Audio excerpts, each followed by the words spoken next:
malaki sahod kaya alam lahat ng kalakaran. Hindi na uso dito yung mga nagmamatapang, gumagawa ng pera para bulsa'y magkalaman, kumakanta sa harapan para mapalakpakan. Si nanay ay sinuway, hindi ko kinalugod. Ako'y naging pasaway sa simpleng di pagsunod. Yung mga kababata ay unti-unti nagkalasan, alaala na lang lahat pag nadaan ang tambayan. Iba na ang nilalakaran, di na tulad ng dati. Kung kasama mo ko nun, isa ka din sa nangyari. Sa dami ng pangyayaring sa buhay ay naganap, baka hindi na malasahan kung ano ang sarap. Minsan ding nakatikim, ngunit agarang pinutol. Hindi tinambayan kung anong masamang bumubukol. Gusto ko lang na makita sarili ko na yumaman. Balang araw okay lang ko sa ngayon gumagapang. Yung mga kasabayan unti-unting nagkalasan, habang ako ganun pa rin na natiling katibayan sa kung anong kwento na meron na nakapaloob. Yung mga tunay na ganap na di pwedeng ibukod. Naliligaw din kung minsan di maintindihan sarili. Dami kong nasamahan pero bilang yung nanatili, di man makahindi, sumisindi ay nawiwili.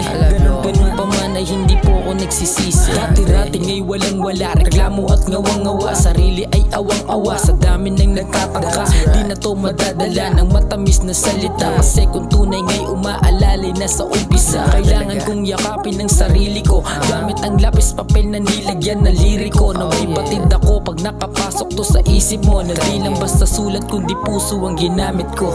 Natuksuri ng babae at luhaan na iniwan, naging mabuti ang damdamin kaya di mapigilan. Luhaan na nagbukmukay sa aking pagsisihan, ng mga bagay na lumipas ay dapat nang tigilan. Kung makakausap ko lamang yung batang ako, ang masasabi ko'y huwag kang magmadaling tumakbo. Mahirap ang kalagayan sa sitwasyon na ganito, kasi hindi na to yung nakasanayan mong laro. Pilitin kong mabago takbo ng buhay, gawing maliwanag ang daan, lagyan ng kulay. Di maniningit sa pera ang mata o mamumungay, dahil alam ko ang kasagutan at ang sagot lang yan ay buhay. Negatibo man kung minsan, patawarin mo ko sana sa mga mali ko at hindi tiyak na mga sala. Alam kong mahirap pero panalunin mo ko sana, para iwan ng marka at legacy pag wala na.